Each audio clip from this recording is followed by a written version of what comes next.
Covid के बाद से next class NDA seriously continue कर रहा हूँ। पहले थोड़ी सी बात हम लोग कोविड की ही करेंगे, देन उसके बाद जो है क्लास कंटिन्यू करेंगे और प्लस आपको ये भी डिस्कस करके बताएंगे कि अब आगे क्लासेस किस तरीके से चलेंगे। तो सबसे पहले सब कुछ ठीक चल रहा था अप्रैल तक, देन अप्रैल में जो है कोविड आ गया, सेकेंड वेव थी। कोई भी जो पैंडेमिक होता है उसकी कई वेव्स आती हैं। अभी तक आज जो भी पैंडेमिक्स आए हुए हैं उनकी 3, 4, 5 वेव्स आती हैं और सेकेंड वेव हमेशा जो है पहली वेव से बड़ी होती है। और भारत एक बड़ा देश है जहाँ पर 140 करोड़ लोग जो है 140 करोड़ पॉपुलेशन है, तो स्वाभाविक थी इतनी बड़ी वेव। खैर हम लोगों ने बहुत जल्दी उस वेव से निपटा, हमारी सरकार की नीतियाँ बहुत सही रही और आज हम लोग लगभग उस पर विजय पा चुके हैं। धीरे धीरे करके सब कुछ अनलॉक होना शुरू हो गया है और ईश्वर ने चाहा तो जल्द ही आपके क्लास जो है फिजिकली भी होने लगेंगे। फिलहाल अभी जो क्लासेस चलेंगे वो सारे जो है ऑनलाइन ही होंगे। और थोड़ा सा कोविड पर अभी ये मान लीजिए कि ये कोविड अपने आप में एक ऐसा टॉपिक भी बन गया है जो जिस पर क्वेश्चंस जो है आने वाले एग्जाम्स में बराबर पूछे जाए। यानी कि कोविड में कहाँ से क्वेश्चंस बन सकते हैं उस पर थोड़ा सा फोकस डालते हैं। आप लोग घर पे हो, बहुत सारे ऐसे इंस्टीट्यूशंस हैं जो कोविड के ऊपर अपने यहाँ सेमिनार कराते हैं और उस पर जो है आपको एक प्रशस्ति पत्र, एक सर्टिफिकेट देते हैं कि आपने उनके सेमिनार अटेंड किया। और बहुत सारे लोग क्वेश्चंस उसमें पूछते हैं, 50 क्वेश्चंस या 30 क्वेश्चंस या 35 क्वेश्चंस, और उसमें से 75% क्वेश्चन अगर आप सही जवाब देते हैं तो आपको एक सर्टिफिकेट देते हैं। तो उनमें जो क्वेश्चंस आ रहे हैं, मैंने बहुत सारे सेमिनार भी अटेंड किए कोविड के, ऑनलाइन वेबिनार जिसको कह सकते हैं, और बहुत सारे जो है क्वेश्चंस पेपर भी दिए। तो जैसे कोविड कहाँ से ऑरिजिन हुआ, चाइना ने उसके बारे में क्या बताया, दूसरा वो कैसे पूरी दुनिया में फैला, उसका साइज क्या है, वो कौन सा वायरस है, आरएनए वायरस है, ठीक है, वो कैसे म्यूटेट कर रहा है, म्यूटेशन कहाँ पर हो रहा है, ठीक है, उसके प्रोटीन स्पाइक कैसे चेंज हो रहे हैं, उनका साइज क्या है, ठीक है। ये सब बहुत सारे क्वेश्चंस हैं।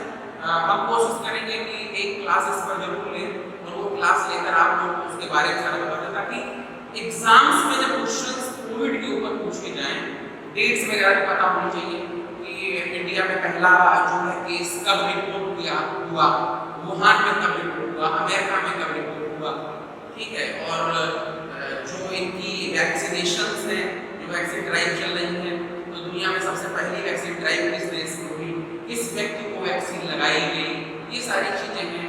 किस वैक्सीन की एफिशिएंसी कितनी है, कौन सी वैक्सीन किस पर बेस्ड है, यानी कौन सी आरएनए वैक्सीन है, कौन सी जो है क्या बोलते हैं कोविड को जो है जो कोरोना वायरस है उस वायरस को आइसोलेट करके बनाई गई है, कौन सी उसके जो है जो प्रोटीन है स्पाइक प्रोटीन उनको डेड करके उससे तैयार की गई है। तो ये सारी चीजें क्वेश्चंस पूछे जाएंगे आने वाले समय में और हमें उम्मीद है कि 2, 3, 4 साल तक इस पर कुछ न कुछ तो यहाँ से आता ही रहेगा। अब बात चल रही है इसकी थर्ड वेव है, फोर्थ वेव है। अब वो वेव्स अगर हम लोग थोड़े जागरूक रहेंगे तो उतनी बड़ी नहीं हो पाएगी और जागरूक बहुत ज़्यादा हो गए हैं क्योंकि इस सेकेंड वेव ने हमने बहुत कुछ खोया है और बहुत सारे लोगों ने बहुत कुछ खोया है। तो ये तो बात हो गई कोविड की। अब हम लोग बात कर लेते हैं कि क्लासेस किस तरीके से हम लोग कंटिन्यू कर रहे हैं। तो आज के क्लासेस जो ये चलेंगे ये मंडे टू फ्राइडे चलेंगे, यानी 4 डेज के लिए क्लास होंगे, Monday, Tuesday, Wednesday, Thursday and Friday. तो नहीं सॉरी थर्सडे। तो Monday to Thursday class 4 days के होंगे। इनमें जो चारों चीज़ें हैं आपके एनडीए सीरीज में जो कोर्स में आता है, इसमें इंग्लिश आती है, मैथ्स आती है, जनरल साइंस आती है जिसमें बायोलॉजी और केमिस्ट्री बहुत थोड़ी सी और फिजिक्स आती है और बायो का पोर्शन सबसे ज़्यादा है।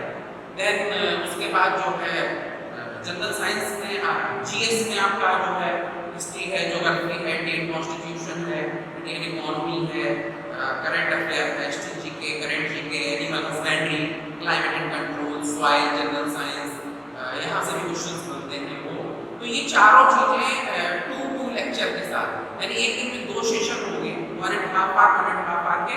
तो जो दोनों सेशन होंगे उन दोनों सेशंस में 1.5 आवर में जैसे मैथ्स हुई तो 1.5 आवर में इंग्लिश हो जाएगी, 1.5 आवर में जैसे जीएस हुई, जनरल साइंस हो गई, तो 1.5 आवर में जो है आपका जो जीके का जो पोर्शन है उनमें से भी कहीं से कुछ ना कुछ पूछ लिया जाएगा। इस तरीके से आपके जो है ये प्रिपरेशन शुरू होने जा रही है। और आप अपना बहुत ध्यान रखें, घर पर रहें, जब तक पढ़ाई करें, और जो भी वीडियोस अपलोड होते हैं उनको आप देखते रहें, ठीक है। और अगर आपको जब आप यहाँ पर आएंगे जो भी पूछना होगा वो आपकी सारी जो है क्वेरीज दूर कर दी जाएंगी, एक एक करके आपको सब कुछ बताया जाएगा। तो इस तरीके से हम लोग जो है शुरुआत करने जा रहे हैं। तो आज हम लोग जो है शुरुआत करेंगे सबसे पहले जो कि एनडीए सीडीएस का क्लास है। तो थोड़ा सा आपको एनडीए सीडीएस के बारे में भी बता देते हैं। जैसे एनडीए की बात करें, नेशनल डिफेंस एकेडमी, एनडीए जो है आपका या सीडीएस है, इनमें जो आपका रिटन एग्जामिनेशन है वो बहुत टफ नहीं होता। जो बच्चा 12th थोड़ा ढंग से पढ़ता है, जिसकी मैथ्स इंग्लिश बहुत अच्छी है और जो थोड़ा सा जीएस बाहर से पढ़ लेता है, बहुत आसानी से एग्जाम क्वालिफाई करता है। यहाँ पर बात आती है जो आपका रिटन क्वालिफाई करने के बाद का जो पोजीशन है उसको मैं बता रहा हूँ। रिटन के बाद आपका जो टेस्ट होता है या जो टास्क होते हैं उस वहाँ पर दिक्कत आती है। तो वहाँ पर क्या है उसको थोड़ा सा मैं आपको आज बता दूँ, क्योंकि बहुत सारे बच्चे सेलेक्ट होते हैं और सेलेक्टेड बच्चे आगे जब बताते हैं तो ज़्यादा अच्छा बनाते हैं।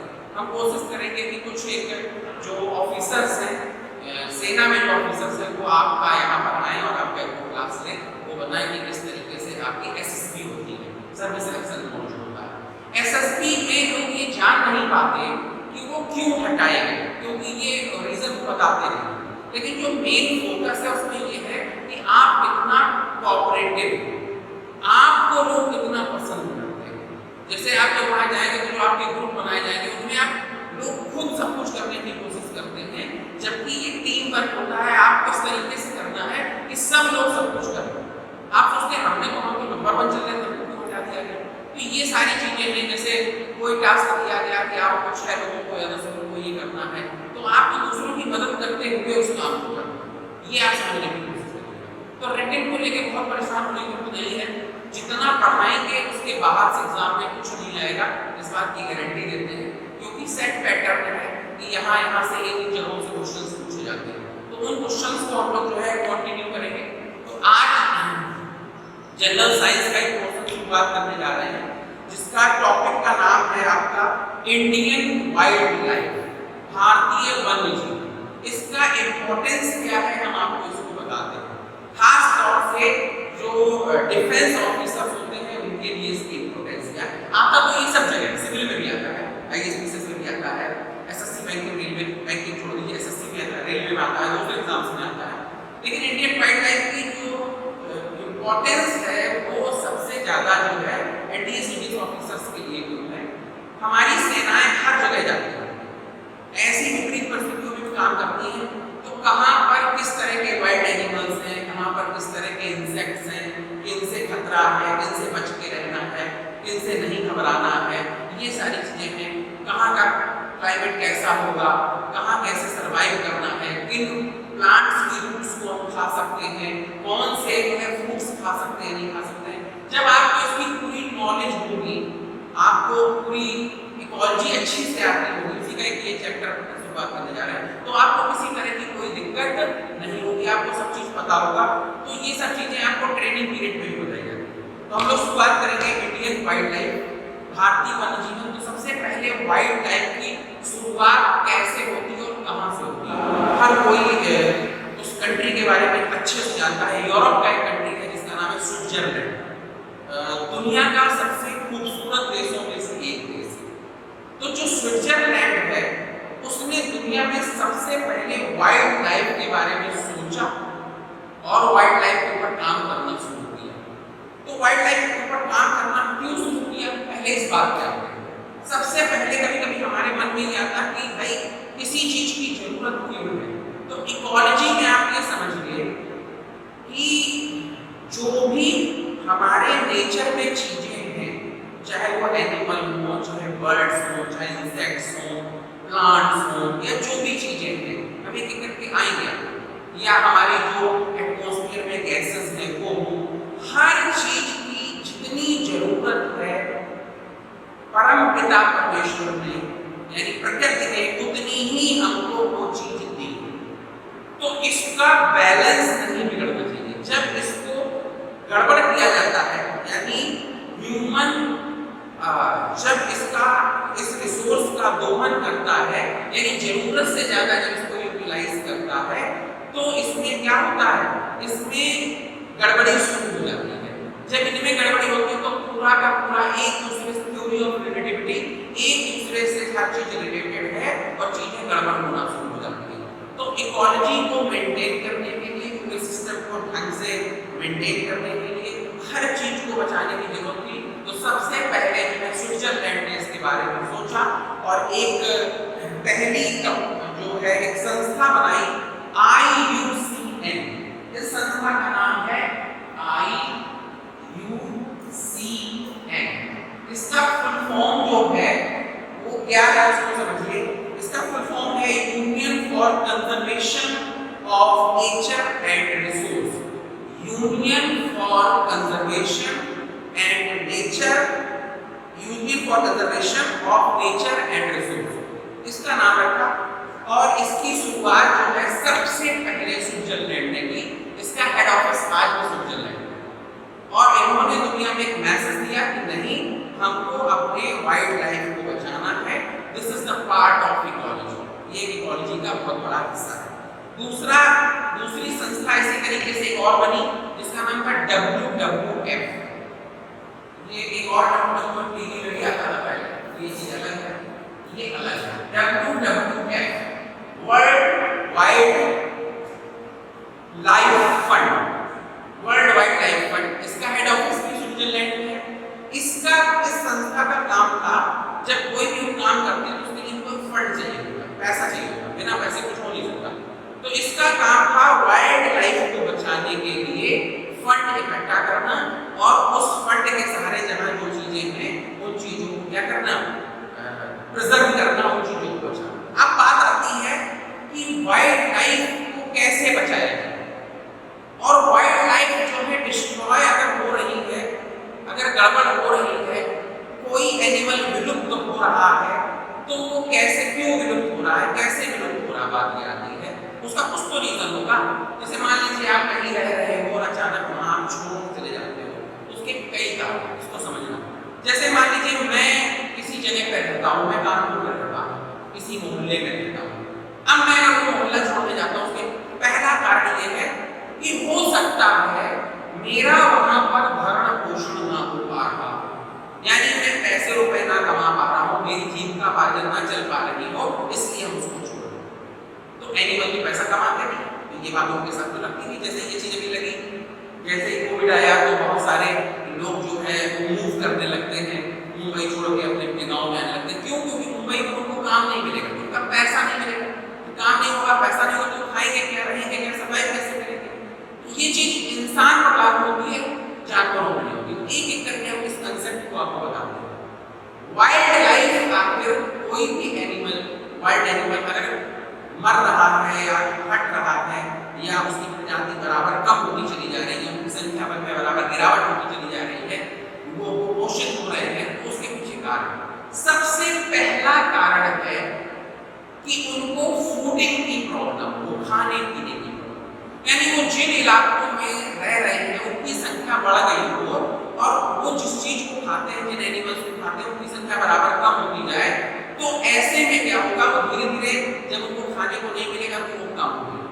पहली प्रॉब्लम। दूसरी प्रॉब्लम क्या है, जैसे कोई एनिमल है वो जिस टेम्परेचर पर मान लीजिए रहता है, जैसे मान लीजिए हमारे इंडिया में रहने वाले एनिमल ज्यादातर जो हैं, जो मैदानी भागों में रहते हैं, वो आपका 15-16 से लेकर के और 40-42 डिग्री सेंटीग्रेड तक आराम से सर्वाइव करते हैं।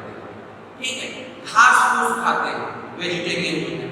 अब मान लीजिए अचानक बहुत गर्मी होने लगे और ऐसे जानवर जो घास और जो है हरा चारा खाते हैं, उनको वो चारा ना मिले तो मर जाएंगे। या टेम्परेचर 50 से ऊपर चला जाए तो वो मर जाएंगे।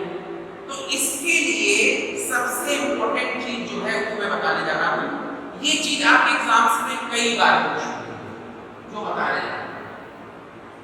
सबसे पहले है इन सितु, इन सितु, इन सितु।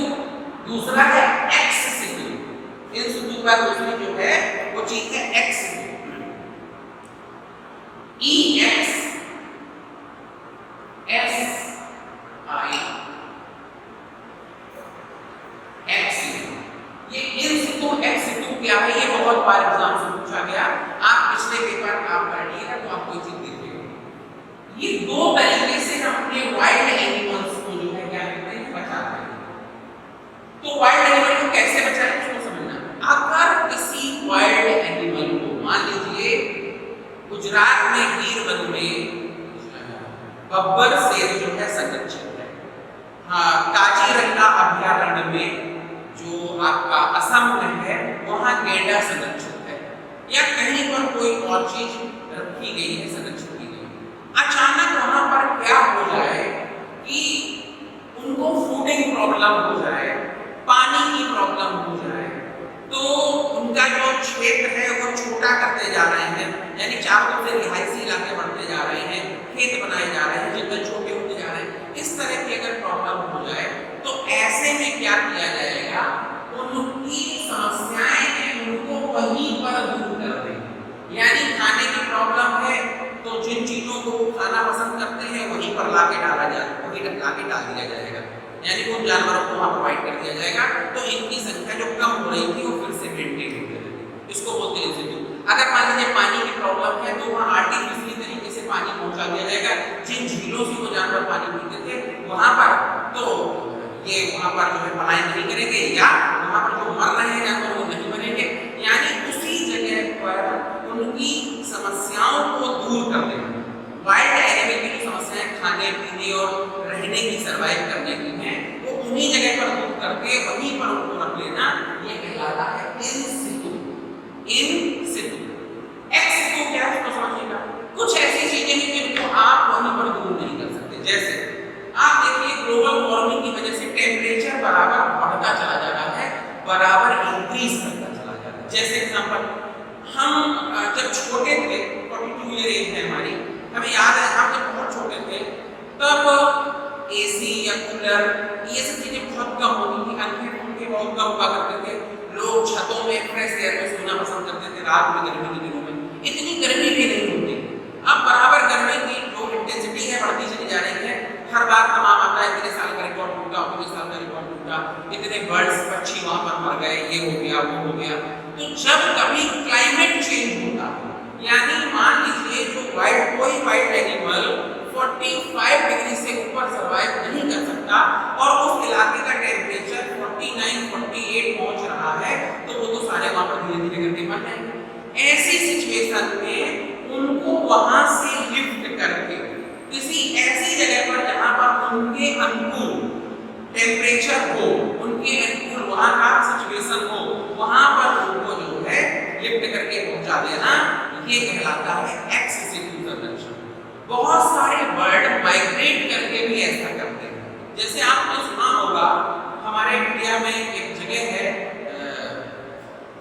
खाना पक्षी विहार, केवला देवी पक्षी विहार, एक ही वो है नाम है, उसको अलग अलग नाम से जानते हैं। ये राजस्थान में, तो जो राजस्थान में है वहां पर साइबेरिया से बर्ड माइग्रेट करके यहाँ पर आती हैं और यहाँ पर ये बर्ड्स माइग्रेट करके आ जाती है। कब? ये सितंबर अक्टूबर में आ जाती हैं और मार्च तक उड़ती है। इसके बाद ये फिर से माइग्रेट करके मचली जाती है। तो इतने दिन अगर ये माइग्रेट करके यहाँ आती हैं और उड़ती हैं, तो ये क्या है इसको समझना। ये वहां से यहाँ आते हैं, प्रजनन करते हैं, अपनी संख्या को बहुत ज्यादा फर्टिलाइजेशन करके बढ़ाते हैं, फिर यहाँ से वापस चले जाते हैं। अगर आप सोचेंगे तो बड़ा नहीं समझेगा कि साइबेरिया से माइग्रेट करके यहाँ कैसे आ सकते हैं। तो सिर्फ यही नहीं जाते हैं, पाकिस्तान में भी बहुत जगह जाते हैं, यहाँ भी जाते हैं, कुछ और कंट्रीज में जाते हैं, इस तरीके से आते हैं। तो ये भी एक्स सितु संरक्षण है, यानी एक्स सितु प्रिजर्वेशन है। ये अपने आप बढ़ कर लेंगे, यानी वो खुद माइग्रेट करके इस चीज को मेंटेन कर लेंगे। क्यों? क्योंकि आपको पता होगा कि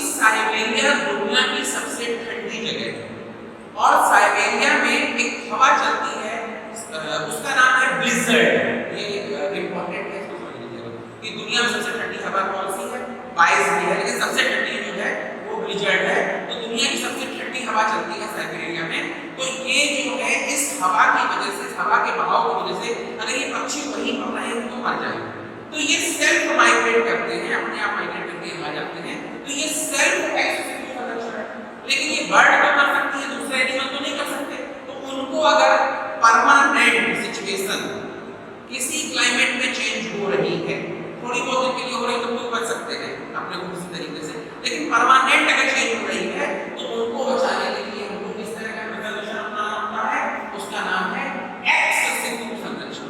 तो इन सिटू क्या होता है, एक्स सिटू क्या होता है, ये आप समझिए। अब इन सब के बावजूद भी बहुत सारी प्रजातियां जो है, मैं आज इंट्रोडक्शन टाइप का दे रहा हूँ, बहुत सारी प्रजातियां जो है वो खत्म होती चली जा रही हैं, यानी वो विलुप्त होती जा रही है। जैसे एक छिपकली होती थी टुआटारा, वो 3 आंख वाली छिपकली। तो वो 3 आंख वाले प्राणियों में खास बात क्या होती है ये मैं आपको बता रहा हूँ, जो आपके एग्जाम में पूछी भी गई है, फिर पूछी जा सकती है। हमारा इंसान या जो दूसरे जानवर हैं, इनके मस्तिष्क में एक ग्लैंड पाई जाती है, उस ग्लैंड का नाम है पिट्यूटरी ग्लैंड, पीयूष ग्रंथि, जहां से बहुत सारे हार्मोन सीक्रेट होते हैं और वो बॉडी पर डायरेक्ट इनडायरेक्ट जो है सब जितनी भी क्रियाएं होती हैं उन पर जो है अपना अधिपत्य रखते हैं, यानी वो सबके लिए रिस्पॉन्सिबल होते हैं। अच्छा, अब बात आती है कि 3 आंख वाले प्राणी पिट्यूटरी ग्लैंड में 2 हिस्से होते हैं, फ्रंट पार्ट एक back part. Pituitary gland in 2 से हार्मोन सीक्रेट होते हैं। इंसान में यानी ह्यूमन में फ्रंट पार्ट से कम होते हैं और बैक पार्ट से ज्यादा हार्मोन सीक्रेट होते हैं। लेकिन जो 3 आंख वाले प्राणी होते हैं जैसे टुआटारा है, उनमें पिट्यूटरी ग्लैंड में मिड पार्ट से भी जो है हार्मोन्स क्या होते हैं, सीक्रेट होते हैं। और 3 आंख वाला प्राणी अब कोई भी दुनिया में जीवित नहीं है। टुआटारा 1956 में अंतिम बार देखा गया था पंजाब में, और उसके बाद से दोबारा नहीं देखा गया। तो जब 50 साल तक कोई चीज नहीं देखी जाती, 50-60 साल तक, तो उसको विलुप्त मान लिया जाता है। तो अब दुनिया में विलुप्त हो चुका है।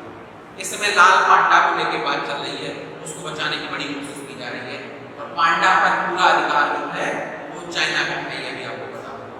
अब हम लोग आगे बढ़ते हैं, बीच बीच में बहुत सारी जरूरी चीजें हम आपको बताते जाएंगे। तो मैंने जो है टुआटारा का नाम बोल दिया, टुआटारा आज विलुप्त हो चुका है। ऐसे बहुत सारे जो जानवर हैं वो विलुप्त होते जा रहे हैं, जैसे गिद्ध। तो इसको इस एपिसोड को बताने से पहले एक चीज आपको बताने जा रहे हैं जो बहुत इंपॉर्टेंट है, उसको समझिएगा। सबसे इंपॉर्टेंट चीज को समझने की कोशिश करिए। एक बुक है जिसका नाम है रेड डेटा बुक, आपको पता होगा बुक का नाम क्या है, रेड डेटा बुक। तो जो रेड डेटा बुक है वो वॉल्यूम 1, वॉल्यूम 2, वॉल्यूम 3, वॉल्यूम 4 में आ रही है, इस तरह से आ रही है। दुनिया में जितने भी बर्ड्स या वाइल्ड एनिमल्स या जो चीजें विलुप्त होती जा रही हैं, वो सारी रेड डेटा बुक में विद रीजन आती हैं कि वो चीज क्यों विलुप्त हो गई।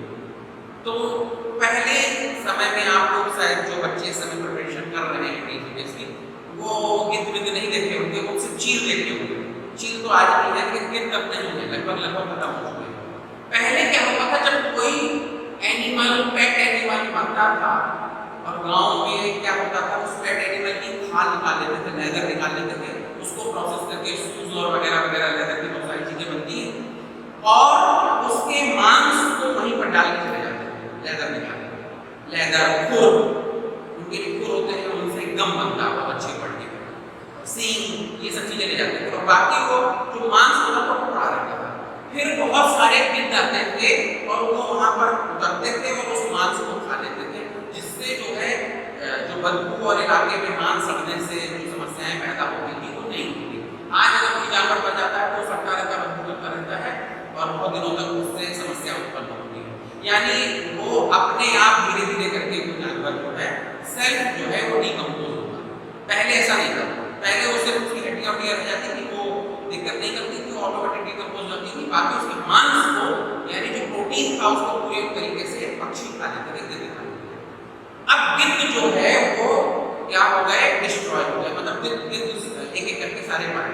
तो वो कैसे मरे, तो रेड डेटा बुक में जो दिया गया वो ये है कि गिद्ध जितने भी मर रहे थे वो ज्यादातर लीवर सिरोसिस से मर रहे, यानी जितने गिद्ध मरते थे, किसी बहुत बड़े पेड़ के ऊपर हजारों संख्या में गिद्ध बैठे, सुबह 10-12 गिद्ध वहां नीचे पड़े, मर गए, उनकी डेड बॉडी पड़ी। तो जब उनकी डेड बॉडी बराबर गिरने लगी, मरने लगे, बराबर मर रहे थे, तो उनकी डेड बॉडी को जब चेक किया गया, उनका पोस्टमार्टम किया गया, तो ये देखा गया कि सबके साथ एक ही प्रॉब्लम है, लीवर सिरोसिस। तो ऐसा कैसे हो सकता है कि सारे लीवर सिरोसिस से मर रहे हैं? बड़ी लंबी स्टोरी है, मैं बहुत शॉर्ट में करके सुना रहा हूँ। अब बात आई कि लोगों ने चेक करना शुरू किया ऐसा कैसे हो सकता है। तो काफी दिन तक ये इस पर छानबीन करने के बाद क्या हुआ कि ये लगा कि ऐसा है कि वाइल्ड एनिमल जंगलों में जो गिद्ध हैं वो कम मरते हैं और जो रिहायशी इलाकों में है आसपास वो ज्यादा मरते हैं। तो जो मीट पेट एनिमल का मीट खाने वाले गिद्ध थे, ये सच जाहिर किया गया कि वो ज्यादा मरते हैं। तो उसके लिए क्या किया गया कि 2 पिंजरों में कुछ गिद्धों को बंद किया गया, कुछ को लगातार पेट एनिमल का मीट खिलाया गया और कुछ को लगातार वाइल्ड एनिमल का खिलाया गया। वाइल्ड एनिमल का मीट खाने वाले गिद्धों में कोई दिक्कत नहीं आई और पेट एनिमल का मीट खाने वाले धीरे धीरे करके डेड होने लगे, मरने लगे और वो सब लीवर सिरोसिस से मर रहे थे, लीवर कैंसर से मर रहे थे। अब बात आती है कि पेट एनिमल के मीट में क्या प्रॉब्लम है। तो उस मीट में क्या था कि पेट एनिमल्स को लगने वाली बहुत सारी वैक्सीन, बहुत सारी दवाएं जो लगाई जाती है जो घर में पालते हैं, उन दवाओं की वजह से उनके मीट में प्रॉब्लम थी। इसलिए जब वो मर जाते थे और जो जानवर उनका मीट खाता था, कच्चा मीट जो भी खाता था, उसको इस तरह की प्रॉब्लम आती थी। ये मैंने बहुत शॉर्ट में करके आपको सुनाया। यानी कि एक छोटी सी स्टोरी मैंने आपको बताई रेड डेटा बुक की कि गिद्ध क्यों जो है मर गए, क्यों गायब हो गए। ऐसे ही दुनिया में जितने सारे वाइल्ड एनिमल्स थे जो भी विलुप्त हुए हैं, वो इस क्लाइमेट में या इस एरिया में जिसमें वो सर्वाइव करते थे, उस एरिया में या उस क्लाइमेट में या उस तरह के टेम्परेचर में किसी भी चीज में वो सूट उनको नहीं किया और वो धीरे धीरे करके वहां से चले गए। लेकिन अब पूरी दुनिया बहुत जागरूक हो चुकी है। अब जो भी जानवर, जो भी वाइल्ड एनिमल इस तरीके से खत्म हो रहे हैं, उनको बचाने के लिए पूरा प्रयास किया जा रहा है। इसके लिए बहुत सारी संस्थाएं बन गई हैं। 2 का मैंने नाम लिया, तीसरा एक और आपको बताते हैं, इंडिया में भी एक बन गई है। बहुत संस्थाएं हैं जो काम कर रही हैं।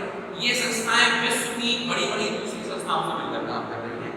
ठीक है, इसी में एक है BNHS, ये इंडिया की संस्था है BNHS। इसका फुल फॉर्म है BNHS का बॉम्बे नेचुरल हिस्ट्री सोसाइटी। तो जो बॉम्बे नेचुरल हिस्ट्री सोसाइटी है, इसका हेड ऑफिस मुंबई में है और ये हमारे देश में काम कर रही है। जो भी वाइल्ड एनिमल्स हैं जिनको दिक्कत है, यानी जो जिनकी संख्या कम हो रही है, उन पर नजर रखती है और जिस वजह से कम हो रही है वो प्रॉब्लम सॉल्व करके उनको बचाने की पूरी कोशिश करती है। इस तरीके से ये संस्थाएं हैं जो पूरी दुनिया में अलग अलग देशों में काम कर रही हैं और कुछ ऐसी हैं जो पूरी दुनिया में काम कर रही हैं। ऐसे ही हमारे यहाँ पर एक समाचार पत्र आता है जिसका नाम है चीतल। एक समाचार पत्र है जो वाइल्ड एनिमल के लिए, देखो कितना इंपॉर्टेंट क्वेश्चन आ जाए आपके एग्जाम में कि कौन सा ऐसा न्यूज़पेपर है जो वाइल्ड एनिमल से संबंधित है और वाइल्ड एनिमल के लिए निकलता है। तो उस समाचार पत्र का नाम है चीतल। चीतल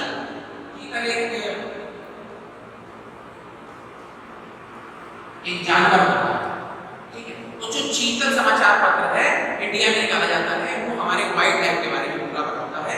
वो ये बताता है कि किन जंगलों में किन की संख्या बढ़ रही है, किन की कम हो रही है, कहाँ पर कौन सी दिक्कतें आ रही हैं, कहाँ पे क्या नहीं हो रहा है, वो चीजें बराबर। और मतलब चीतल निकाल कर सरकार का ध्यान वाइल्ड लाइफ के प्रति केंद्रित किया जाता है कि ये प्रॉब्लम है, दूर की। तो चीतल निकाला, चीतल निकालने वाला जो संस्था है, कौन सी संस्था चीतल निकालने की कोशिश किया जाएगा, तो उसका नाम है WPSC। उसका नाम है WPSC। WPSC संस्था जो है समाचार पत्र निकालती है चीतल। इसका फुल फॉर्म है wild life preservation society of India. समझ लीजिए, फिर से बहुत इंपॉर्टेंट है। चीतल समाचार पत्र WPSC निकालती है wild life preservation of society of India. Wild life preservation society of India, ये जो है wild life preservation society of India, ये एक समाचार पत्र निकालती है जिसका नाम है चीतल। इसका नाम चीतल है। तो चीतल इंडिया में एकमात्र समाचार पत्र है जो वाइल्ड लाइफ के लिए निकलता है। ये बहुत इंपॉर्टेंट है। अब बात आती है सरकार ने क्या किया वाइल्ड लाइफ को बचाने के लिए। तो 1972 में एक कानून बनाया गया 1972। ये कानून था कि वाइल्ड लाइफ को बेवजह नुकसान पहुंचाने वालों को या जंगली जानवरों को मारने वालों को, शिकार करने वालों को, मजे के लिए मारना, शिकार करना, या फिर जीव को पॉइजन के लिए मारना, यहाँ पे भी एक चीज बताएंगे बहुत इंपॉर्टेंट है, तो उनको जो है सजा दी जाएगी। यानी अभी आपने देखा होगा एक चीज से हम सब परिचित होंगे, एक हीरो है हमारे देश में सलमान खान। तो सलमान खान ने काला हिरन मार के खा लिया, आपको पता होगा उनको केस चल रहा है और बराबर उसमें फंसे हुए हैं। तो चूंकि वो वाइल्ड लाइफ में आता है, मुर्गा खा लेते तो कोई दिक्कत नहीं थी, ऐसे जानवर जो जिनको छूट दी गई है खाने के लिए उनको खाने तक कोई दिक्कत नहीं थी। चूंकि उन्होंने जंगल एक वाइल्ड लाइफ मतलब वाइल्ड एनिमल को मार के खाया, इसलिए उनको बड़ी केस। लेकिन ध्यान रखिए हमारे देश में एक समूह है जिसको बोलते हैं एसटी, शेड्यूल्ड ट्राइब। हमारे कम्युनिटीज जो है उसमें क्या है, जनरल है, ठीक है, ओबीसी है, एससी है और एसटी है। तो जो एसटी कम्युनिटी है उसको गौर करिएगा, तो जो एसटी कम्युनिटी शेड्यूल्ड ट्राइब जो है उनको इस चीज से छूट दी गई है। ऐसे शेड्यूल्ड ट्राइब लोग जो जंगलों में रह रहे हैं तो वो अपने जीविकोपार्जन के लिए हरी लकड़ियां काटते हैं, वो अपने भरण पोषण के लिए यानी भोजन के लिए वाइल्ड एनिमल को मारते हैं, तो उनको इससे छूट है, उनको इससे जो है बाहर रखा गया है। बाकी अगर कोई भी व्यक्ति किसी भी वाइल्ड एनिमल को मारेगा या वाइल्ड लाइफ को नुकसान पहुंचाएगा, किसी प्राकृतिक चीज को नुकसान पहुंचाएगा, तो उसको बाकायदे सजा होगी। 1972 में पहला कानून पास किया सरकार ने कि एक दंडनीय अपराध होगा अगर किसी न किसी वाइल्ड लाइफ वाले को एनिमल को मारा। ठीक है, तो इतनी चीजें हैं। इसमें और क्वेश्चंस कहां से बनते हैं इसको हम एक एक करके डिस्कस करते हैं। ये तो हमने अभी तक क्या किया है थोड़ा सा रैप अप कर देते हैं। वाइल्ड लाइफ की जो संस्थाएं हैं दुनिया में सबसे पहले कहां किस देश से शुरुआत हुई, इंडिया में कौन कौन सी है, इंडिया में कौन सी वाइल्ड लाइफ की संस्था जो है वो समाचार पत्र निकालती है, उस समाचार पत्र का नाम क्या है, ये सब चीजें पूछी जाएंगी। दूसरा वाइल्ड लाइफ को बचाने के लिए किस तरह के प्रिजर्वेशन है, दो हैं, इन सितु एक्स सितु है, ठीक है। इसी में मैंने एक चीज और बता दी कि जो चीजें गायब हो रही हैं उसमें कहां पर रखी जाती हैं। तो जो भी दुनिया में कोई भी जानवर जो गायब हो रहे हैं वो रेड डेटा बुक में उनकी एंट्री होती है विद रीजन कि क्यों गायब हुए हैं। एक छोटा सा एपिसोड भी मैंने बताया, ऐसे बहुत सारे आप भी पढ़ सकते हैं, उनको तो गूगल है आप उस पर पढ़ सकते हैं, हिंदी इंग्लिश वर्जन पढ़ सकते हैं, कोई दिक्कत नहीं है। तो हर चीज बड़ी आसान हो रही है, सब कुछ तो आपके पास एक गैजेट में है, एक छोटा सा गैजेट आपके पास होता है जिससे अगर आप मतलब का काम करना चाहें तो सब कुछ आपके पास, ठीक है। अच्छा भाई, अब आगे हम बढ़ते हैं और क्या क्वेश्चंस कहां से बनते हैं। तो अगर आप अपने पुराने पेपर्स को पढ़ेंगे तो आप एक चीज और देखेंगे कि क्वेश्चंस आपका जो बनता है वाइल्ड लाइफ से वो ये बनता है कि हमारे देश में इन प्रेजेंट इस समय इंडिया में राष्ट्रीय पशु क्या है, राष्ट्रीय पक्षी क्या है, सब ठीक। आप इंटरव्यू बैठेंगे तो आपसे पूछा जा सकता है कि आपके स्टेट का राष्ट्रीय क्या है, राजकीय पशु क्या है, या राजकीय पक्षी क्या है, राजकीय पुष्प क्या है, ये पूछा जा सकता है। तो आप अपने जिस स्टेट से आते हैं उसके और उसके इर्द गिर्द सब पता होना चाहिए। या एग्जाम में पूछा जा सकता है भाई यूपी का क्या है, बिहार का क्या है, पंजाब का क्या है, असम का क्या है, या केरला का क्या है। तो आप एक टेबल है जिसको आप याद कर सकते हैं कि जो हमारे यहाँ पर स्टेट्स हैं और जो केंद्र शासित प्रदेश है।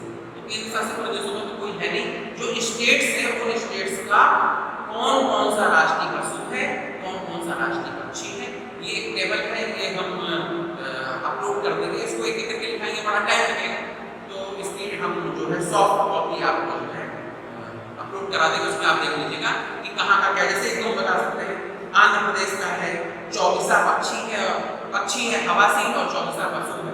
ऐसे ही मान लीजिए कोई भी जम्मू कश्मीर का है तो पशु है हांगुल और पक्षी है वेस्टर्न टर्नबिल।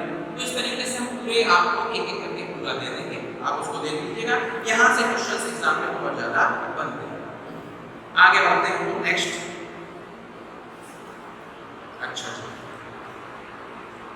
अब बात आती है जो वाइल्ड लाइफ के लिए देश की सरकार क्या कर रही है। तो उसके लिए मैं आपको बता देता हूँ, जो करेंट डेटा है मैं वो बता बता रहा हूँ, ये डेटा अलग अलग जगहों में आपको अलग अलग मिलेगा, उसको लेकर परेशान मत होइए कि आप कहेंगे कुछ गलत बता दिया है। तो ना गलत बता रहे ना गलत बता रहे, जो करेंट डेटा बता रहे हैं। सबसे पहले उसके बारे में थोड़ा बताएं। तो जो सरकारें हैं, किसी भी देश की सरकार है, वो अलग अलग एफर्ट कर रही है वाइल्ड लाइफ को बचाने के लिए। भारत में नेशनल पार्क का नाम आपने सुना, दो चीजें होती है, फर्स्ट है नेशनल पार्क और सेकंड है सेंचुरी। तो सर जो नेशनल पार्क है उसको समझने की कोशिश करिएगा। हिंदी में बोलते हैं अभयारण्य। क्या बोलते हैं? अभयारण्य। ठीक है, अभयारण्य। तो जो नेशनल पार्क है ये कौन सी बॉडीज है? इसमें हम आपको दोनों का अंतर भी बताएं कि क्या बेसिक है, समझिए एक एक, फिर इसके बाद बात कर सकते हैं। नेशनल पार्क पर जो नेशनल पार्क की कमांडिंग बॉडी है वो है सेंट्रल गवर्नमेंट यानी भारत सरकार। उसके लिए फंड मुहैया कराना, वहाँ पे जो ऑफिसर्स होंगे वो सेंट्रल गवर्नमेंट के होंगे, प्लस वो जो देखरेख करेंगे वो सब कुछ जो है नेशनल पार्क में सेंट्रल गवर्नमेंट करेगी। एक खास बात, नेशनल पार्क का कोई भी प्रोडक्ट सेल नहीं किया जाता, never cell any product, any product. यानी नेशनल पार्क का कोई भी प्रोडक्ट जो वाइल्ड लाइफ से संबंधित है उसको नेवर सेल कभी बेचा नहीं जा सकता, उसको गिफ्ट किया जा सकता है, उसको इंटरचेंज किया जा सकता है।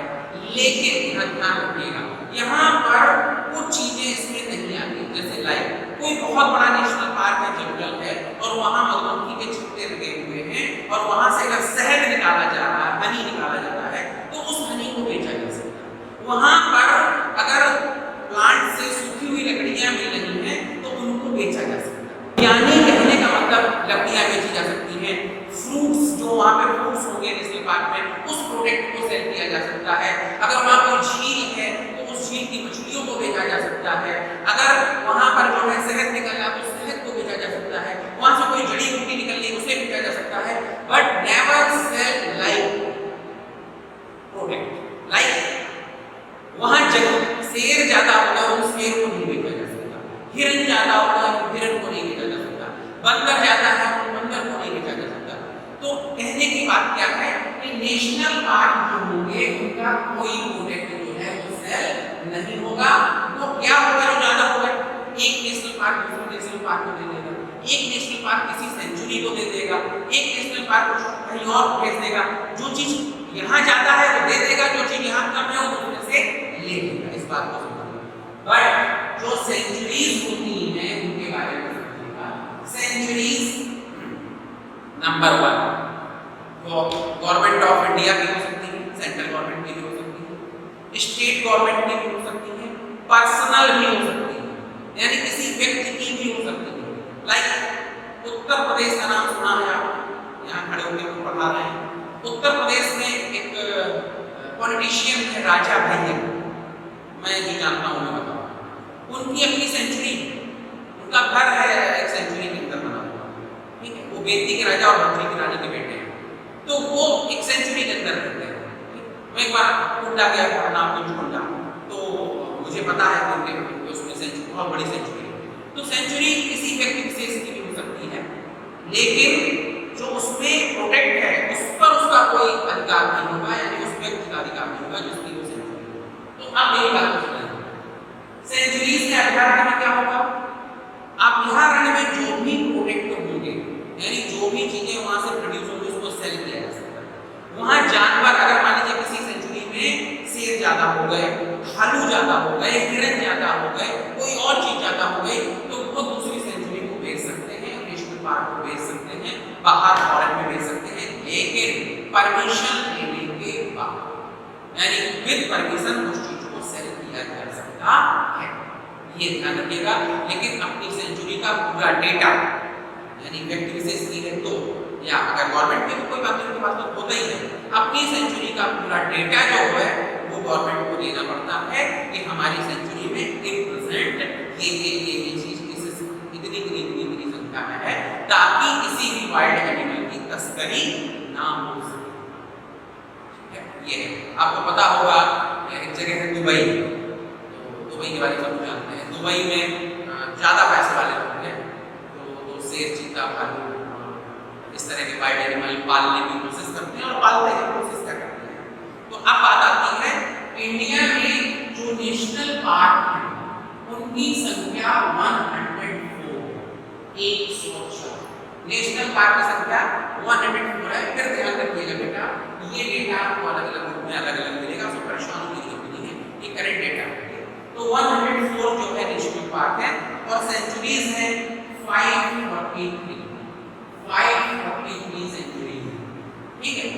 तो ये कुछ उसमें 70 नेशनल पार्क 76 है, कुछ में 96 है, हमने पढ़े हैं। और सेंचुरीज में कुछ में 421 है, कुछ में कुछ है, कुछ में कुछ है, लेकिन इन प्रेजेंट जो हमारे पास डेटा है जो निकाला है वो 104 सेंचुरीज है। ये भारत की 1.5% लैंड एरिया से ज्यादा लैंड एरिया, यानी पूरा भारत का जो लैंड एरिया है उसके 1.5% लैंड एरिया पर जो है क्या है सेंचुरीज है, सॉरी नेशनल पार्क है 1.5%, ठीक है। तो इस तरीके से जो है आपका क्वेश्चन पूछा जा सकता है कि इंडिया में सेंचुरीज कितनी है, इंडिया में नेशनल पार्क कितने हैं, यूपी में नेशनल पार्क कितने हैं, ठीक है, यूपी में सेंचुरीज कितनी है, या किसी आप जिस स्टेट से आते हैं वहां पर कितनी सेंचुरीज हैं, आप जहां रहते हैं जिस क्या बोलते हैं जिले में रहते हैं उसके आसपास कोई सेंचुरी है।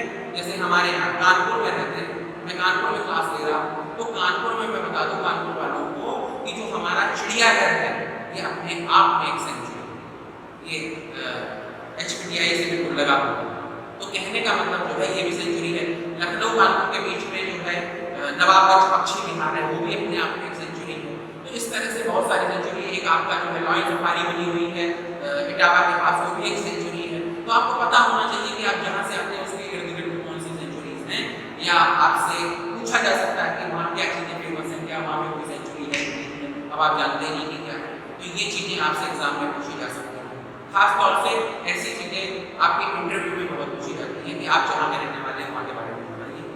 तो अगर मान लीजिए कोई वाइल्ड एनिमल कोई प्रमोटर बैठा हुआ है या उसका वो शौक रखता है उसके बारे में जानने के लिए वो पूछ ही लेगा, और खासतौर से इसमें जरूर पूछ लेगा एनटीएसपीसी, क्योंकि इसके बारे में लोगों को सारा सब कुछ पता होता है कहाँ क्या है।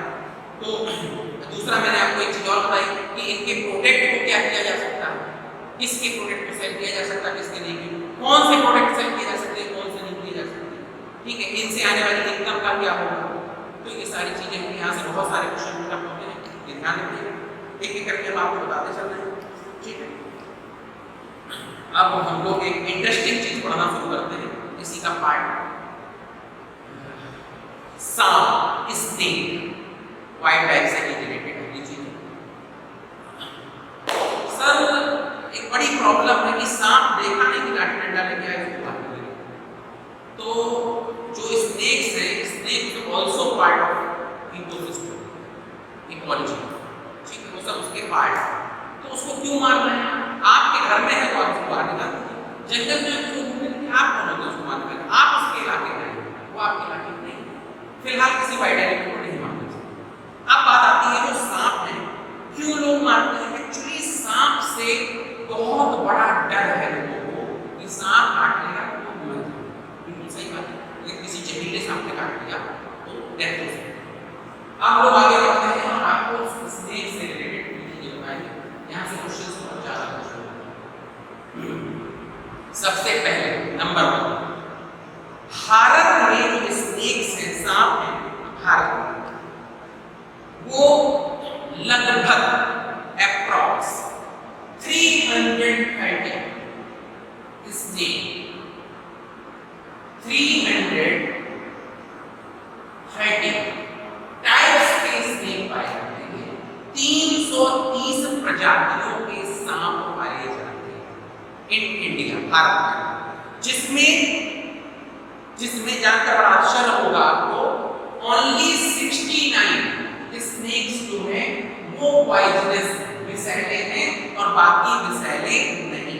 इस चीज को समझिए। सोच के देखिए बड़ा आश्चर्य है कि 330 प्रजाति के सांप पाए जाते हैं, इसमें 69 को छोड़कर बाकी विषहीन हैं, यानी यही अकेले ऐसे हैं जो विषैले हैं। इस बात को समझने की कोशिश करिएगा, ठीक है। आगे हम लोग बढ़ते हैं, इसको समझाते हैं। अब फिर से एक बात समझ लीजिए, 330 प्रजाति के सांप पाए जाते हैं, जिसमें 69 को छोड़कर बाकी क्या है, विषहीन है, यानी उनमें पॉइजन नहीं है, वो पॉइजनलेस है, ठीक। अब शुरुआत करते हैं। सबसे पहले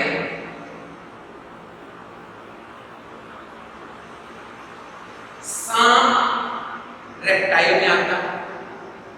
अब सांप जो है उसके मुंह में, जो उसका मुंह होता है उसमें विष ग्रंथि होती है, और जब वो किसी को काटता है, खासतौर से नाग है, दुनिया का सबसे जहरीला सांप नाजा, इसको हम लोग अपने यहाँ पर लोकल बोलचाल की भाषा बोलते हैं काला नाग। नाजा दुनिया का सबसे विषैला सांप है, और ये जो सांप है इसमें जो पॉइजन पाया जाता है वो न्यूरोटॉक्सिन पॉइजन है। अब बात आती है, शुरुआत करते हैं स्नेक। सर स्नेक में 2 टाइप्स के पॉइजन पाए जाते हैं, यानी दुनिया में जो पॉइजन होते हैं वो 2 टाइप्स के। पहला होता है न्यूरोटॉक्सिन, दूसरा होता है हीमोटॉक्सिन। न्यूरोटॉक्सिन पॉइजन जो है ये मर्सी किलिंग होता है, मर्सी किलिंग, और हीमोटॉक्सिन जो पॉइजन होता है ये पेन देता है। समझिएगा, न्यूरोटॉक्सिन जो पॉइजन है, इस पॉइजन से इंसान को दया मौत मिलती है, यानी अगर सांप काटेगा, ऐसा सांप जिसके अंदर न्यूरोटॉक्सिन पॉइजन है, तो उसके काटते समय जो चुभन होगी बस उतना ही दर्द होगा, उसके बाद वो कतई दर्द नहीं करेगा, और धीरे धीरे वो जहर ब्लड में मिलकर जैसे ही वो नर्वस सिस्टम पर पहुंचेगा, वो नर्वस सिस्टम को ब्रेक कर देगा और व्यक्ति का उस प्राणी की डेथ हो जाएगी। यानी न्यूरोटॉक्सिन पॉइजन जो है वो इसको इफेक्ट करता है, नर्वस सिस्टम को ब्रेक करता है। तो जिन एनिमल्स में, जिन स्नेक्स में या जिन प्राणियों में न्यूरोटॉक्सिन पॉइजन पाया जाता है, उनसे बहुत सचेत रहने वाला है। तो हमारे यहाँ पर जो 69 टाइप्स के स्नेक्स पाए जाते हैं, उनमें सब में न्यूरोटॉक्सिन नहीं, लेकिन मैक्सिमम में न्यूरोटॉक्सिन है। कुछ 1-2-4 ऐसे भी हैं जिनमें हीमोटॉक्सिन पॉइजन नहीं पाया जाता, और कुछ में तो पाया ही नहीं जाता। जैसे एग्जांपल के तौर पे मैं आपको बताता हूँ, हमारे उत्तर भारत में एक सांप, बहुत बड़ा लंबा सा सांप होता है पूरे रंग का, उसको आम बोलचाल की भाषा में कहीं धामिन बोलते हैं, कहीं पर उसको घोड़ा पछवाड़ा बोलते हैं। ज्यादातर वो जो है खजूर के पेड़ों पर चढ़ जाता है, किसी पेड़ पर चढ़ जाता है, बड़ा सांप होता है, देखने में बड़ा डेंजरस होता है, बहुत तेज भागता है। लेकिन कहते हैं कि वो सांप काटता नहीं है, लेकिन पूंछ मार देता है, और जहाँ पर पूंछ लग जाती है वहां से व्यक्ति गलने लगता है, उस जगह से व्यक्ति का गला शुरू हो जाता है, यानी लेदर जो है उसका खाल जो खराब हो जाती है। ऐसा कतई नहीं है, पहले से बात सुनिए, ऐसा कतई ही नहीं है। दुनिया में एक भी ऐसा केस दिखा दीजिए जिसमें इंसान गल रहा हो, ऐसा नहीं है, सब बेकार की बातें हैं। पहली बात समझिए, धामिन जो है वो पॉइजनलेस है, उसमें कतई जहर नहीं होता, नंबर 1।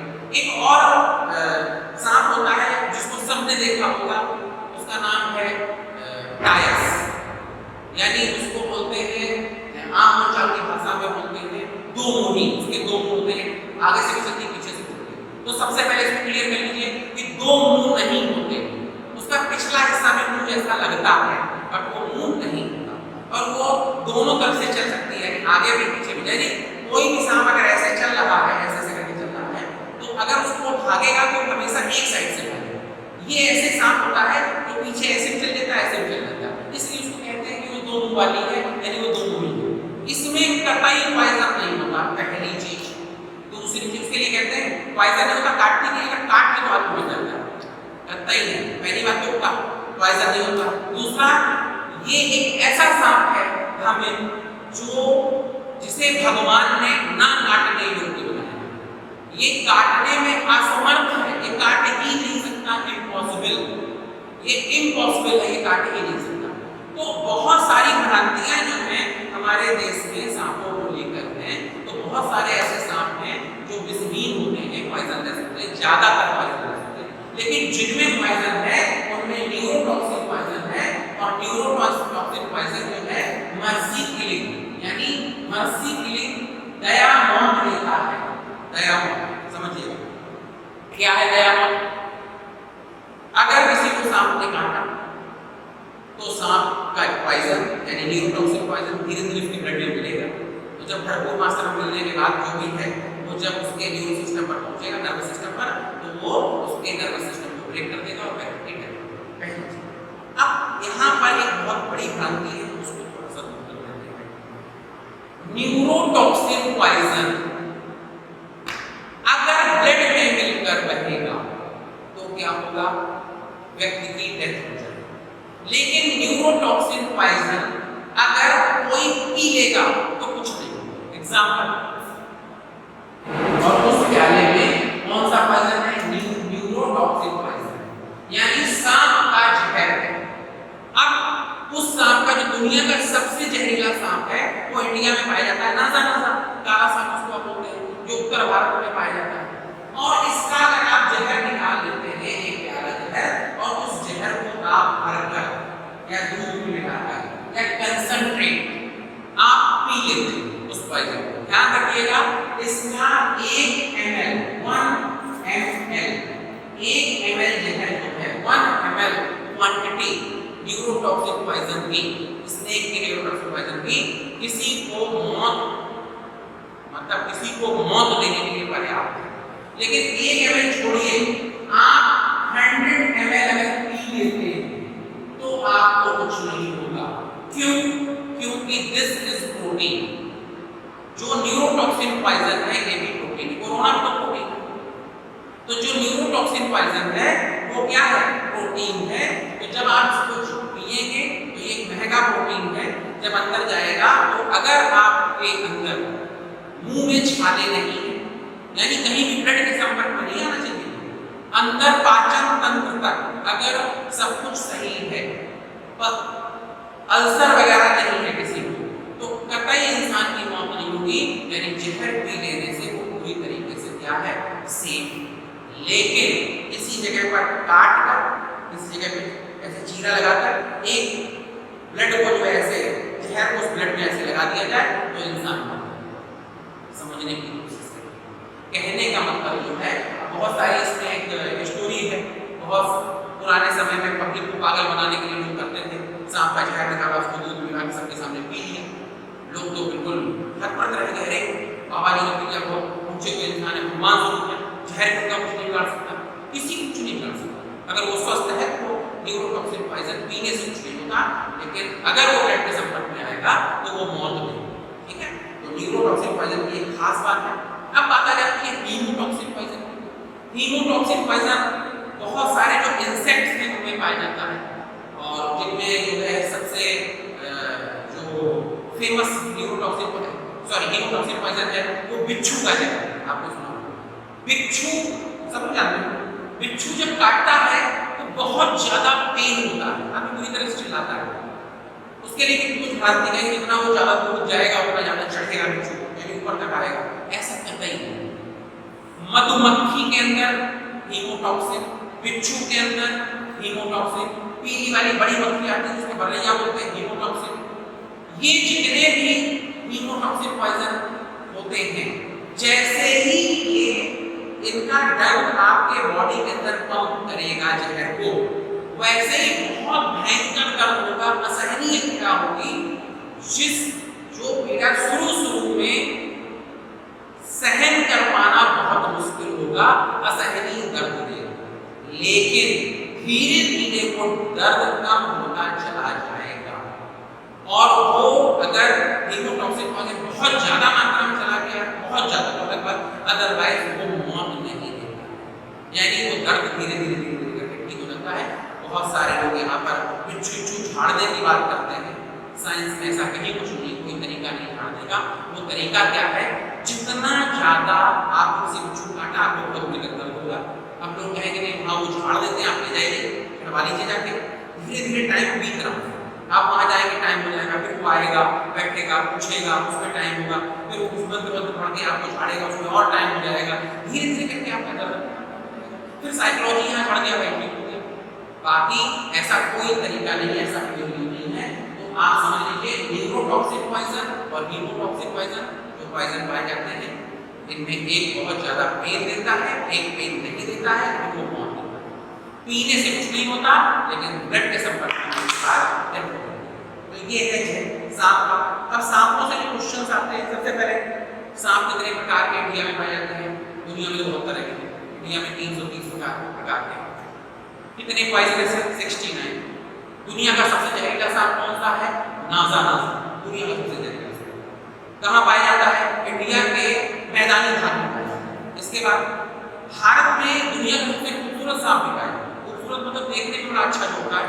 एक सांप के बारे में आपने सुना होगा, उसका नाम है किंग कोबरा, जो भारत के हिमालय क्षेत्र में पाया जाता है, हिमालयन एरिया में। ये काफी बड़ा होता है, मैक्सिमम 15 फुट हाइट तक हो सकता है, 15 फुट लंबा होता है, काफी मोटा सांप होता है, देखने में बड़ा सुडौल बना होता है, खूब बड़ा सा इसका फन होता है और थोड़ा भांगड़ सांप होता है, यानी डरता नहीं। डरता इन द सेंस अगर ये जा रहा है रोड क्रॉस कर रहा है कहीं पर और अगर आप कोई धमक देते हैं, आप इसको चैलेंज करते हैं तो ये खड़ा हो जाता है और इतनी आसानी से वहां से नहीं जाता। ठीक है, पॉइजनस भी होता है। इसकी एक और खूबी, सुंदर होता है, पॉइजनस होता है, हिमालयन एरिया में पाया जाता है। ये घोंसला बनाकर रहता है। अगर क्वेश्चन पूछा जाए कि घोंसला बनाकर रहने वाला सांप कौन सा है, तो वो है किंग कोबरा।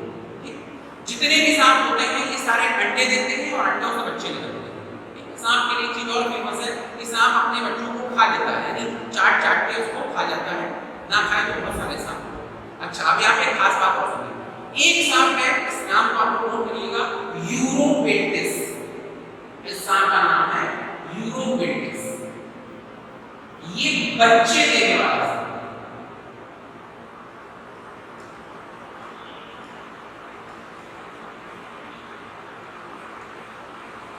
ये जो है बच्चे देने वाला सांप है यूरोपेटिस।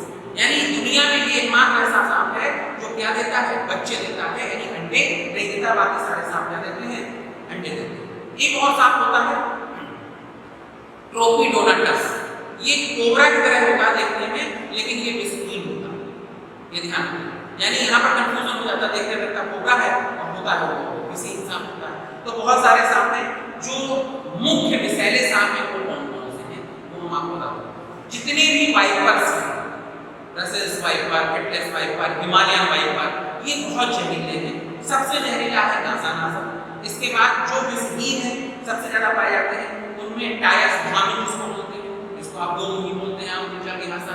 ठीक है, टायस हो गया, धामी हो गया, ये जो सांप है, और डेंड्रोफिस हो गया, डायोफिस हो गया, जिसको आप पनिया सांप बोलते हैं। ये जो सांप है घास में रहते हैं, हरे पीले नीले सांप होते हैं, ये सब विषहीन होते हैं, इनसे घबराने की जरूरत नहीं। अब बात आती है कि अगर सांप काट ले तो क्या होना चाहिए? तो आप लोगों ने बचपन से पढ़ा होगा, पहले सांप के बारे में रैप अप करते हैं। सांप में दो तरह का जहर होता है, न्यूरोटॉक्सिक, न्यूरोटॉक्सिक। न्यूरोटॉक्सिक ज्यादा होता है, इन सांपों को पाया जाता है, उनसे डेथ होती है। न्यूरोटॉक्सिक से पेन होता है लेकिन डेथ नहीं होती है। ठीक है, अब बात आती है कि अगर सांप काट ले तो क्या होगा? अब तो आपने सुना होगा जहर को जहर मारता है। इसका मतलब ये होगा कि अगर किसी को सांप ने काट लिया, मान लो नाजा नाजा ने किसी काट लिया, तो किसी एक और सांप से कटवा दो, या दोबारा उसे कटवा दो तो जहर को जहर मार देगा। ऐसा नहीं है, या जहर दोबारा और जहर छोड़ दे दो। तो इसको थोड़ा सा आप लोग क्लियर करिएगा, इसको बहुत गौर से समझिएगा। एक चैन बनाई जाती है, चैन जानते हैं, जैसे ये चैन गले में क्या है, इसकी में एक मान लीजिए एक मात्रा है, ऐसे ऐसे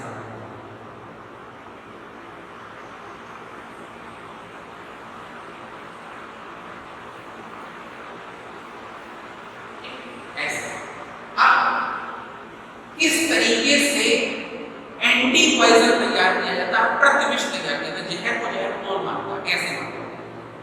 सबसे पहले जिस स्नेक का एंटी पॉइजन होगा उसी के काटने पर वो यूज होगा।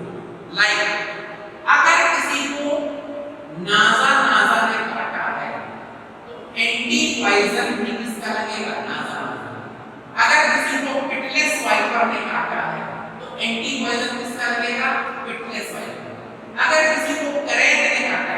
बंगारूस ने काटा है, बहुत जगह ऐसा होता है, तो इसको एंटी पॉइजन किसका लगेगा, बंगारूस का लगेगा, एंटी पॉइजन बंगारूस का। कहने का मतलब यहाँ पर ये है, ये कैसे एंटी पॉइजन तैयार होता है, प्रतिविष कैसे तैयार होता है। एक जानवर, कोई बड़ा जानवर लाइक घोड़ा, घोड़ा की विल पावर बहुत ज्यादा होती है, एक घोड़ा डरता नहीं है किसी से, और साउंड ऑप्शन बिल्कुल नहीं डरता, इसीलिए युद्ध में रखा जाता है। घोड़ा एक लिया गया, उस घोड़े में इस तरीके से, यानी मान लीजिए ये 1 ml है, ये 2 ml है, ये 3 ml है, 4, ये 5, ये 6, ये 7, ये 8, ये 9, ऐसे मान लो, और बड़ा मान लो ये 10, इस तरीके से इतने ml blood, sorry neurotoxic poison, जैसे मान लीजिए को नासा का एंटी पॉइजन बनाना है, तो हमने पहले 1 ml एंटी पॉइजन मतलब पॉइजन लिया और उसको घोड़े में इंजेक्ट कर दिया, किससे, क्या बोलते हैं, इंजेक्शन। अब घोड़ा या तो मर जाएगा या सरवाइव कर जाएगा, तो कोशिश ये करेंगे कि इतना दें उसको कि वो सरवाइव कर जाए, कभी कभी मर भी जाता है। हमने मान लो उसको दिया, आपको थोड़ी देर को उसने धीरे धीरे उसको क्या किया, 6 घंटे 7 घंटे 10 घंटे 15 घंटे वो जिंदा रहा, वो सरवाइव कर गया। यानी इसका मतलब वो जो है 1 ml न्यूरोटॉक्सिक पॉइजन को उसने अपने बॉडी में क्या किया, एब्जॉर्ब कर लिया और उससे उसने लड़ने की क्षमता कम कर दी। अब उसको 1.5 ml दे दिया, कब दे दिया, 2-3 दिन बाद, फिर उसके 2-3 दिन बाद 2 ml दे दिया, फिर 2.5 ml दे दिया, फिर 3 ml दे दिया, ऐसे करते करते करते करते कैसे दिया जाता है इसको समझो। इंसान का वजन मैक्सिमम एन एवरेज 70-80 kg, घोड़े का वजन एन एवरेज 500 kg, तो 5 इंसान को जब एक बार सांप काटेगा तो कितना ब्लड इंजेक्ट होगा, मैक्सिमम 1 ml to 2 ml, यानी 1 ml ब्लड से 1.5 ml ब्लड जो है उसके अंदर एन एवरेज इंजेक्ट हो जाएगा, जो जहर उस इंसान को मार देगा। तो अगर 1.5 ml हमारे अंदर इंजेक्ट हो रहा है तो हमसे कम से कम 8 गुना, 8 टाइम्स, यानी लगभग 12 ml ब्लड जो है, सॉरी 12 ml जहर जो है वो घोड़े के अंदर इंजेक्ट करा दिया जाए, और अगर घोड़ा ना मरे तो समझ लीजिए वो उतने जहर से लड़ने के लिए उसकी क्षमता डेवलप कर ले। इस तरीके से हम लोग उसको बढ़ाते चले जाएंगे, जहर के पॉइजन के क्वांटिटी को बढ़ाते चले जाएंगे, धीरे धीरे घोड़ा उससे लड़ने की क्षमता जब डेवलप कर लेगा, फिर बराबर उस घोड़े से उसके सीरम को निकालेंगे और उसके सीरम को हम इंजेक्शन के रूप में कुछ प्रिजर्वेटिव्स के साथ जो है क्या कर देंगे, पैक कर देंगे। वही इंजेक्शन क्या कहलाता है, एंटी पॉइजन प्रतिविष। अब जब किसी इंसान को किसी सांप ने काटा, यानी नासा ने काटा, तो नासा का एंटी पॉइजन उसको लगाएगा। अगर पिटलेस वाइपर ने काटा तो पिटलेस वाइपर का लगाएगा, बंगारूस ने काटा तो बंगारूस का लगाएगा, हिमालयन वाइपर ने काटा तो हिमालयन वाइपर का लगाएगा। इस तरीके से ये जो एंटी पॉइजन, वो जो सीरम जो घोड़े के शरीर में उस पॉइजन से लड़ रहा था, वो जब आपके शरीर में जाएगा तो वो भी इससे लड़ेगा, उसी पॉइजन से लड़ेगा। अब 2 बातें आती हैं, अगर एंटी पॉइजन विन होता है, जीतता है, तो इंसान क्या हो जाएगा, कोई बीमारी तो है नहीं, ठीक हो गया हमेशा के लिए।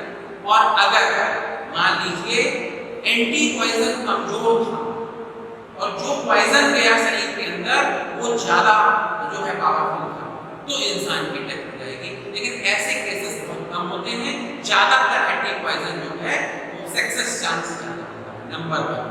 दूसरा, यहाँ पर एक चीज गौर करने वाली है, अगर किसी दूसरे स्नेक ने काटा, यानी नासा ने काटा, और उसको अगर पिटलेस वाइपर का या बेंगालूस का या हिमालयन वाइपर का या किसी दूसरे जहरीले सांप का अगर आपको एंटी पॉइजन दिया गया, उस व्यक्ति को एंटी पॉइजन दिया गया, तो इमीडिएट डेथ हो जाएगी। क्यों? क्योंकि उसके पास डबल पॉइजन हो गया, यानी कि जिस सांप ने काटा है उसी का एंटी पॉइजन जरूरी है।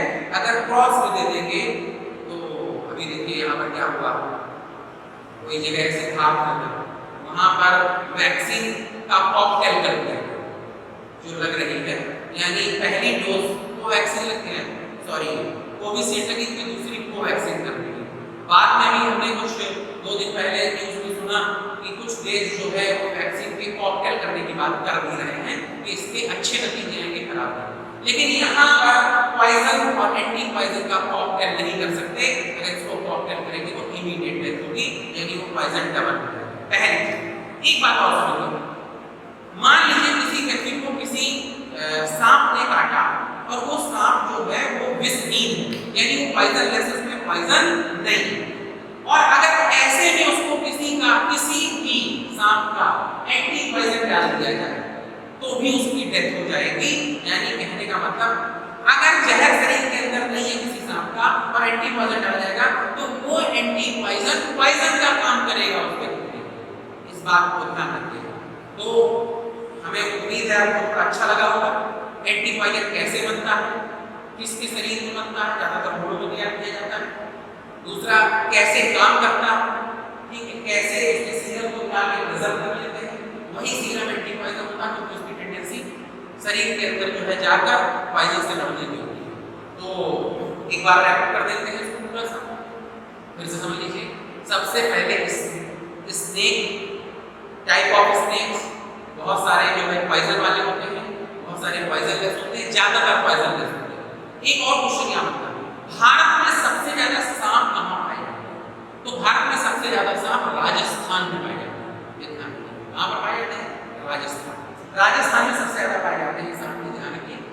और जिनमें भी जहर होता है उनमें ज्यादातर में जो है न्यूरोटॉक्सिक पॉइजन होता है, जो मर्सी किलिंग दया मौत देता है। ध्यान रखिएगा, दया मौत का मतलब होता है आदमी को पता ही नहीं चलता, व्यक्ति मर जाता है।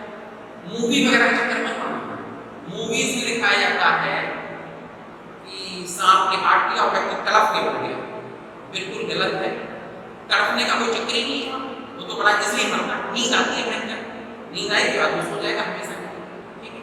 जैसे हमारे देश में जब कोई बड़ा गुनाह करता है उसको फांसी हो जाती है, बस, यानी उसको हैंग कर दिया जाता है। दुनिया के कुछ और देश हैं जहाँ पर अलग अलग तरीके से माना जाता है। जैसे सबसे ज्यादा तरीके से सजाए मौत जो दी जाती है वो चाइना में दी जाती है। चाइना में एक तरीका मारने का ये भी है कि व्यक्ति को सैचुरेटेड मर्सी किलिंग का इंजेक्शन दे दिया जाता है, न्यूरोटॉक्सिक पॉइजन दे दिया जाता है और व्यक्ति को एक कमरे में बंद कर देते हैं, वहां सो जाता है हमेशा। ये भी एक तरीका है। तो ये सैचुरेटेड मर्सी किलिंग जो है कुछ जगहों पे यूज भी होती है, ध्यान रखिएगा, उसको बताना नहीं चाहिए। कुछ दुनिया में ऐसे देश हैं जिन्होंने व्यक्ति को मरने की भी आजादी दे रखी है, यानी वो स्वेच्छा से मर भी सकता है। तो जहाँ स्वेच्छा से मरने की आजादी है वहाँ सैचुरेटेड मर्सी किलिंग यूज होती है, तो वो न्यूरोटॉक्सिक पॉइजन ही होता है। तो न्यूरोटॉक्सिक पॉइजन जो है स्नेक्स में पाया जाता है। दूसरा एक और चीज दिखाते हैं, पुरानी मूवीज में देखा होगा आपने कि कोई हीरोइन को सांप ने काट लिया और हीरो ने अपने मुंह से उसका जहर सक करके निकाल दिया, फिर वो हीरोइन उठ के बैठ गई और हीरो बेहोश हो गया। ऐसा बिल्कुल गलत है। पहली बात तो अगर वो ब्लड अंदर चला गया, ब्लड में मिलकर वो, आपको पता है 1 मिनट के अंदर हमारे हार्ट में शरीर के पूरे ब्लड को पंप कर देता है। तो वो कैसे वहां पे रखा है वो आप खींच लोगे मुंह से, यानी वो तो पूरे ब्लड में सर्कुलेट हो गया। अब वो नर्वस सिस्टम को ब्रेक करेगा। अच्छा मान लो आपने खींच के निकाल भी लिया तो फिर आपको क्यों मरना, क्यों आप बेहोश हो गए, आपको क्यों दिक्कत हो गई, आप क्यों मर गए? करता ही ऐसा नहीं हो सकता। अगर हम जहर को पी लेंगे तो कुछ नहीं होगा, क्योंकि वो कौन सा पॉइजन है? न्यूरोटॉक्सिक। इस बात को ध्यान रखिए। तो ये जो है एक आपने थेरेपी सुनी होगी, एक्यूप्रेशर या एक्यूपंक्चर। पंचर में पंच किया जाता है, पंचर किया जाता है। एक्यूपंक्चर में कोई ऐसी मसल्स जिसमें सालों से पेन हो रहा हो, उसका पेन ठीक ना हो रहा हो, तो एक्यूपंक्चर में न्यूरोटॉक्सिन पॉइजन को डालकर उस मसल्स के पेन को, उस समय तो बहुत पेन होता है लेकिन बाद में उसका पेन ठीक हो जाता है। इस तरह की बहुत सारी जो है थेरेपीज भी होती है। खैर वो सबसे हमें मतलब नहीं है क्योंकि वो सब आपके एग्जाम्स का पार्ट नहीं कुछ भी। तो इस तरीके से आपका स्नेक्स का पार्ट है। और आगे बढ़ते हैं लोग नेक्स्ट। इसी में है एक हेडिंग डालेंगे आप लोग स्नेक के बाद, बाइनोकुलर विजन। कौन सा विजन? Binocular vision. क्या है ये बाइनोकुलर विजन?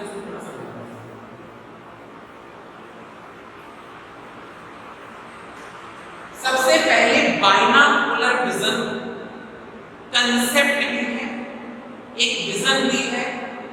विजन कुछ प्राणियों में पाया जाता है और इसका यूज बहुत जबरदस्त है। क्या है?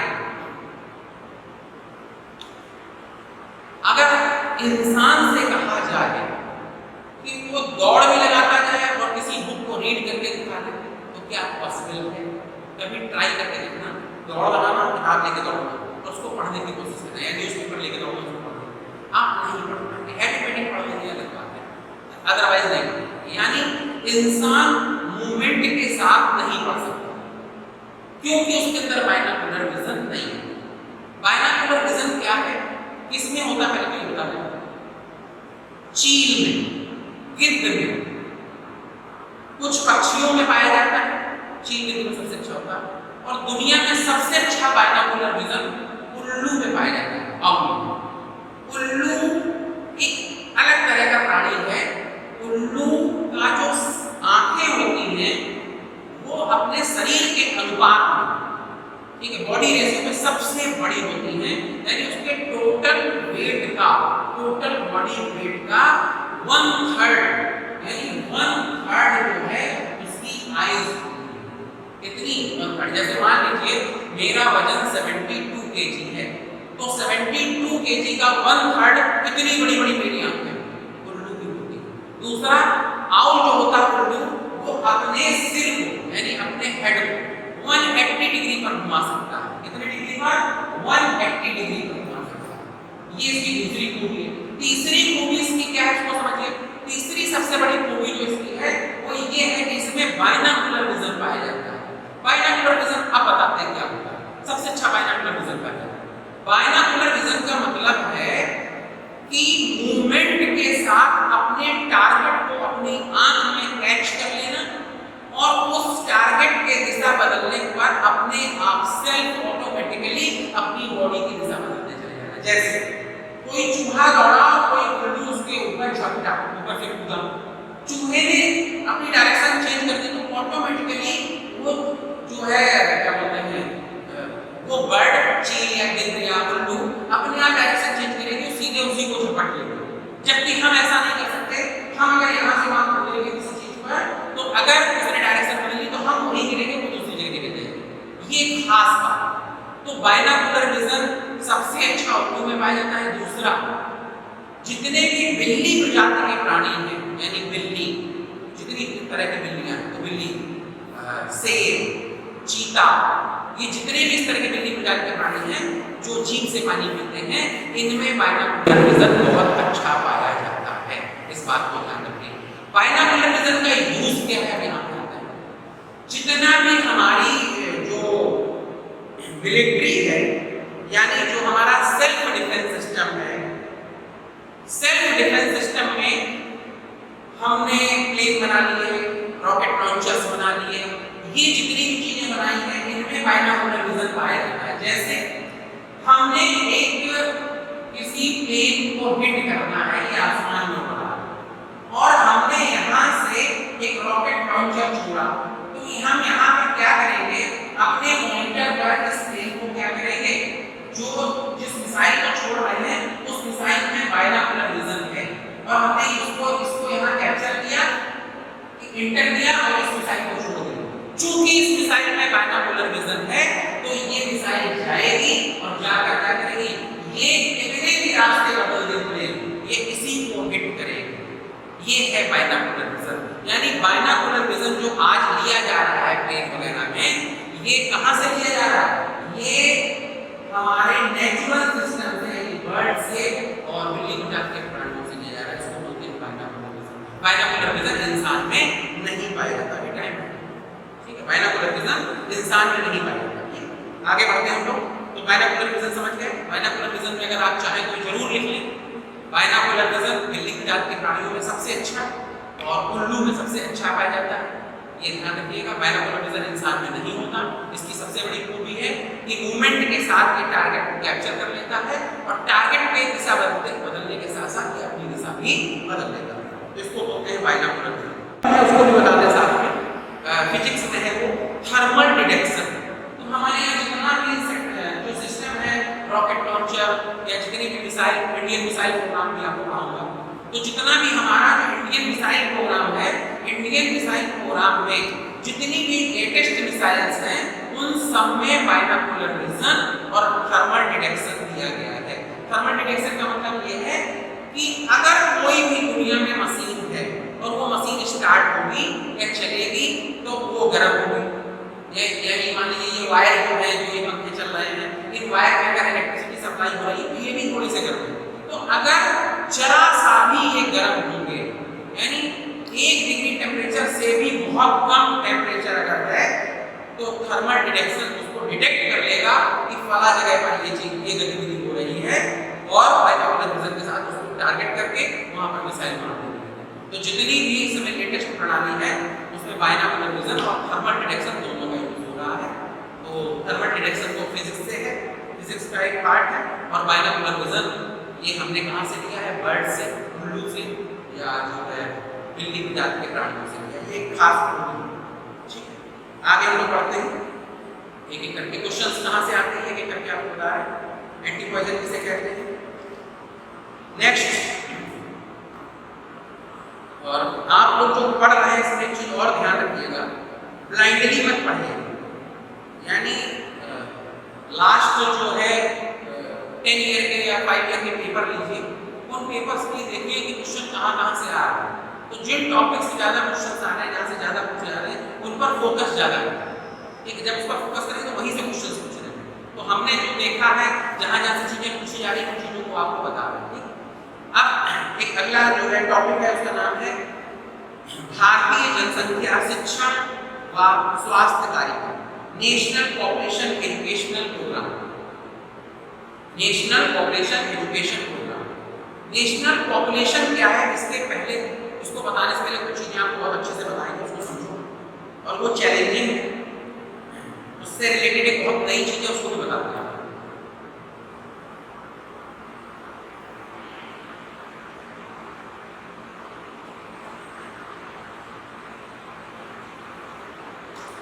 समझने की कोशिश करें। अभी लेटेस्ट एक चीज हुई, दुनिया में सबसे ज्यादा पॉपुलेशन जो है वो चाइना की थी।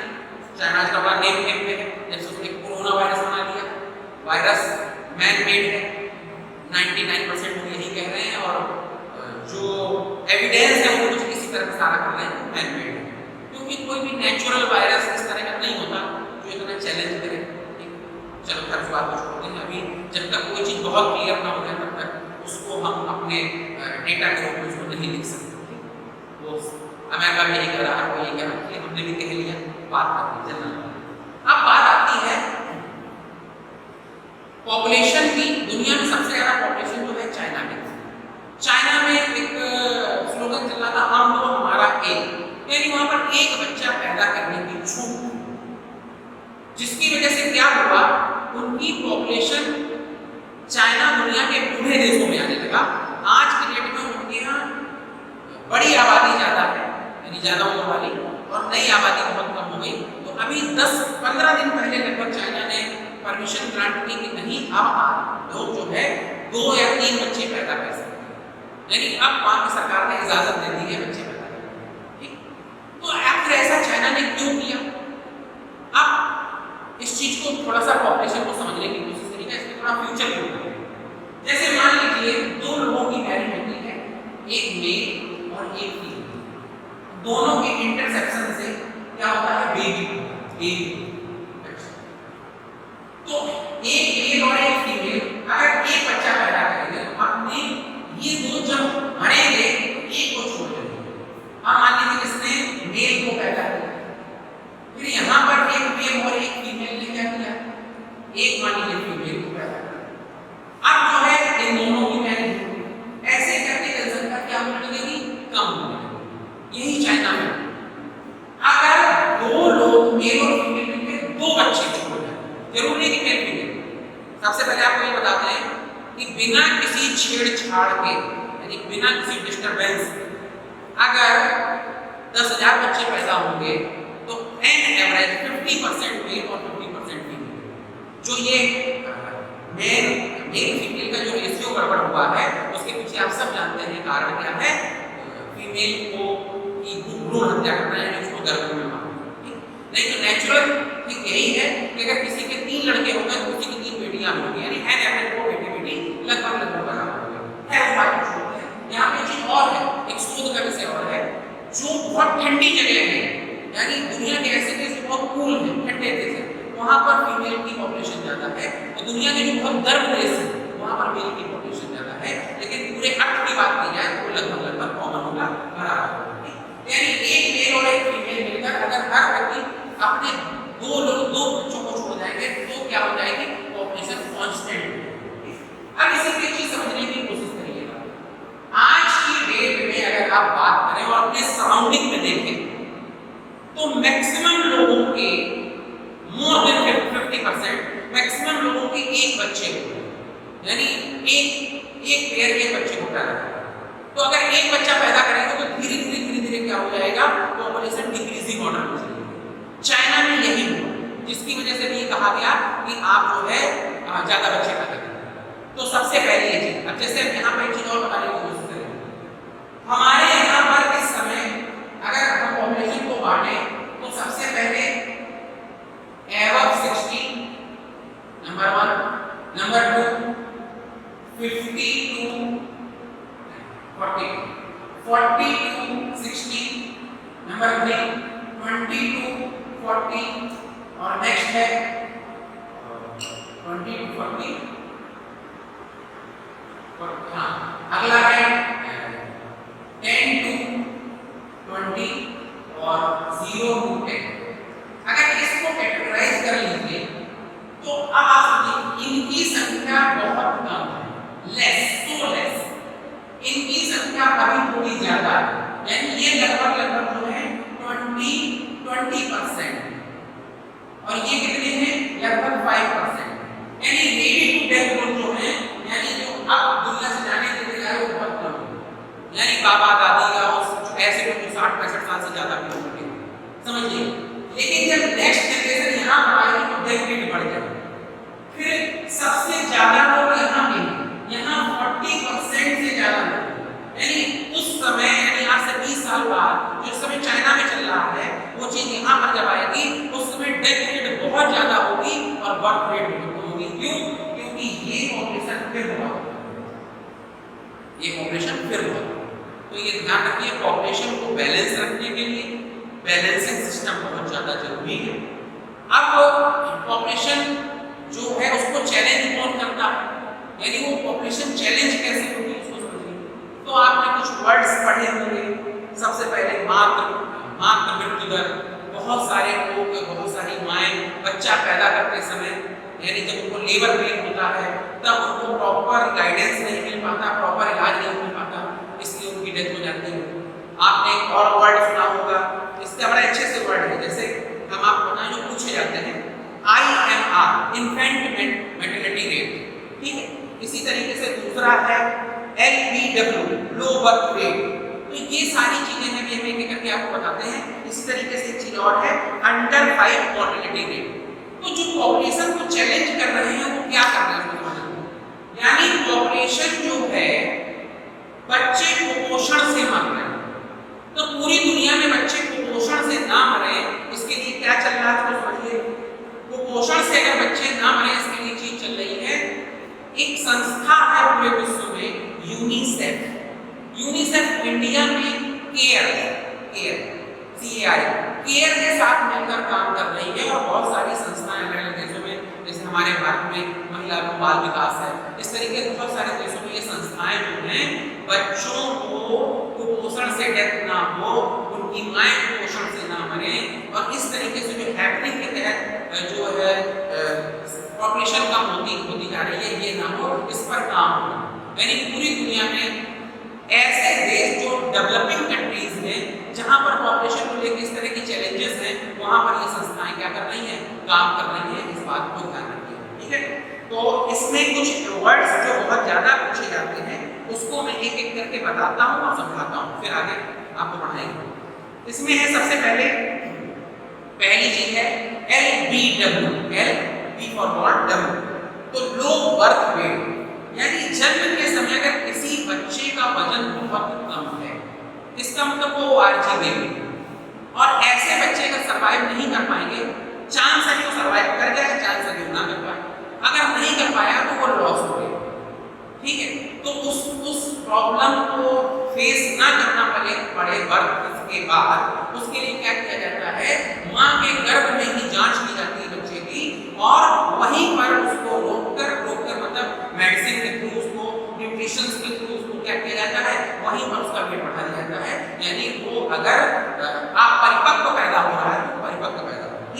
नेक्स्ट है MMR, इसको बोलते हैं maternal mortality rate. Maternal mortality rate में मैंने डिस्कस किया कि मातृ मृत्यु दर। तो मातृ मृत्यु दर दो वजह से हो सकती है। नंबर एक कुपोषण से, नंबर एक कुपोषण से, कि यानी अगर कोई माँ गर्भवती है और उसको जितना न्यूट्रिशंस चाहिए उतना न्यूट्रिशंस नहीं मिल पा रहा है, उसके डेथ हो सकती है। दूसरा, बेबी यानी प्रेगनेंसी टाइम पर लेबर के समय अगर उसको जैसा इलाज चाहिए वो ना मिल पाया, उसके डेथ हो सकती है। तो ये दूसरी चीज है, इसको प्रोटेक्ट करके हम इन चीजों को बचा सकते हैं। नेक्स्ट है रिप्रोडक्टिव हेल्थ, प्रजनन हेल्थ। प्रजनन स्वास्थ्य में मेनली स्वास्थ्य माँ का ही आता है, यानी प्रजनन स्वास्थ्य अगर वास्तव में जो क्या बोलते हैं महिला प्रेग्नेंट है उसको प्रॉपर जो है न्यूट्रिशन मिलेगा तो दिक्कत नहीं होगी। आगे है next total UNER, United Nations Environment Programme चल रहा है जो इन सब चीजों को प्रोटेक्ट कर रहा है, यानी इन सब समस्याओं से निजात दिला रहा है। और अंडर 5 फर्टिलिटी रेट मैंने आपको बता दिया कि 5 साल से कम बच्चे जो डेथ हो जाते हैं कुपोषण से, उनको बचाना। तो सबसे पहली चीज है पॉपुलेशन को लेकर कि पॉपुलेशन बैलेंस होनी चाहिए। आजकल जो चल रहा है हमारे देश में कि जो हिंदू हैं खास तौर से, खैर यहाँ हिंदू मुस्लिम की बात नहीं करनी चाहिए, लेकिन बताने के लिए, सिर्फ समझाने के लिए मैं बोल रहा हूँ कि हिंदुओं में जो पॉपुलेशन ग्रोथ है वो बहुत कम है और वो बराबर डिक्रीजिंग ऑर्डर में है। और इस समय तो एक फैशन चल गया है कम बच्चों वाला, तो उसकी वजह से और कम हो रही है।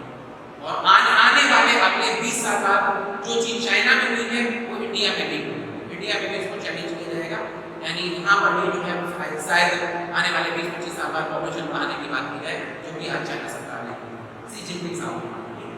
तो इसके आगे हम लोग कल कंटिन्यू करेंगे, कल भी इसी चैप्टर को हम लोग आगे कंटिन्यू करेंगे। ये चैप्टर 20 से है।